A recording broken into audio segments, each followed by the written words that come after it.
Hello everyone, আসসালামু আলাইকুম। Welcome to my new another blog. আর আজকের এই ব্লগে আমি আপনাদেরকে দেখাতে যাচ্ছি কিভাবে ময়মনসিংহ শহর থেকে একদিনের ভিতরেই ঘুরে আসবেন নেত্রকোনা, কলমাকান্দা, পাঁচগাঁও থেকে।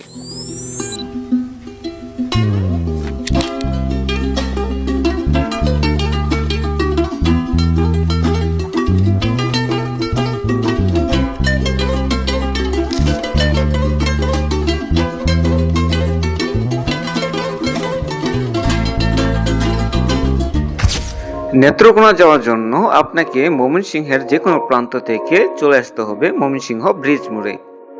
ব্রিজ মোড় থেকে জনপ্রতি 100 টাকা করে টিকিট কেটে উঠে পড়তে হবে নেত্রকোনার বাসে। বাসে বসে বাতাস খেতে খেতে 1 ঘন্টার ভিতরেই চলে যাবেন নেত্রকোনা বাস স্টেশনে। আর আপনারা চাইলেও সিএনজিতে করে নেত্রকোনা আসতে পারবেন, সেক্ষেত্রে ভাড়াটা একটু বেশি পড়বে। নেত্রকোনা বাস স্টেশন থেকে অটোতে করে জনপ্রতি 20 টাকা করে চলে যাবেন রাজুর বাজারে। রাজুর বাজার বাস স্টেশন থেকে জনপ্রতি 80 টাকা করে টিকিট কেটে উঠে পড়বেন কলমাকান্দার বাসে। কলমাকান্দার সুন্দর রাস্তাগুলো উপভোগ করতে করতে 40 মিনিটের ভিতরেই চলে আসবেন কলমাকান্দা ব্রিজে।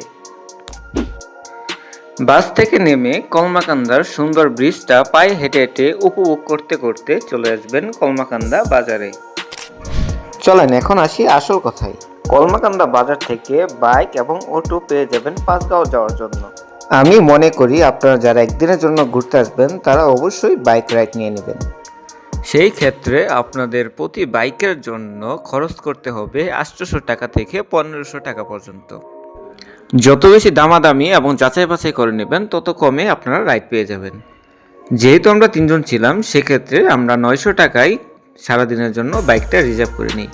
আপনাদের সুবিধার জন্য সেই রাইডারের নাম্বারটা ভিডিওতে দিয়ে দিচ্ছি। আমাদের ফ্রেন্ড ফলোয়ার যারা কলমাকান্দা ঘুরতে আসবেন তারা ছেলে মামার সাথে যোগাযোগ করতে পারেন। মামা অনেক ভালো রাইডার। তো মামা, আপনার নাম কি? আমার নাম মঞ্জুর রহমান। আপনার নাম্বারটা দিয়ে দেন। আমার নাম্বারটা হচ্ছে 01400709696। এখানে আসার পর একটা জিনিস জানতে পারলাম, সেটা হলো আগে যেরকমভাবে আমরা পাহাড়ের ভিতর ঢুকতে পারতাম, পাহাড়ে উঠতে পারতাম, এখন আর ওইদিকে যাইতে দেয় না বিজিবি। সেই জন্য মনটা অনেক খারাপ হয়ে গেল। কি আর করার, বুক ভরা কষ্ট নিয়ে দূর থেকে পাহাড়গুলো অনুভব করেই সেখান থেকে রওনা দিয়ে দিলাম পাতলা বনের উদ্দেশ্যে। পাঁচগাঁও থেকে লেঙ্গুড়া যাওয়ার যে ব্রিজটা পড়ে সেটা সম্ভবত ভেঙে গেছে, যার কারণে সবাই অনেক ভোগান্তির মধ্যে পড়েছে। পাঁচগাঁও ঘুরতে এসে সুন্দর এই নদীটা দেখে অনেকে লোভ সামলাতে না পেরে নেমে পড়ে পানিতে মজা করার জন্য। নৌকায় চড়ে এপার থেকে ওপারে চলে আসলাম জনপ্রতি 10 টাকার বিনিময়ে। যেহেতু আমরা পূর্ব প্রস্তুতি নিইনি পানিতে নামার জন্য, সেজন্য শুধু আমরা দাঁড়িয়ে আফসোস করেই গিয়েছি। তারপর ওইখানে ভালো কিছুক্ষণ সময় কাটিয়ে রওনা দিয়ে দিলাম পাতলা বনের উদ্দেশ্যে। পার্সোনালভাবে অনেকদিন আগে থেকে এই রাস্তাটা আমার অনেক পছন্দের। পাতলা বনে এসে দেখি একটি ছোট্ট সুন্দর ঝালমুড়ি দোকান, সেখান থেকে আমরা ঝালমুড়ি খেয়ে নিলাম। সময় কাটানোর জন্য, আড্ডা দেওয়ার জন্য পারফেক্ট একটা জায়গা। যদিও আগে অনেকটা ভিতরে ঢুকতে দেওয়া হতো, এখন আর পাহাড়ের ভিতরে ঢুকতে দেয় না।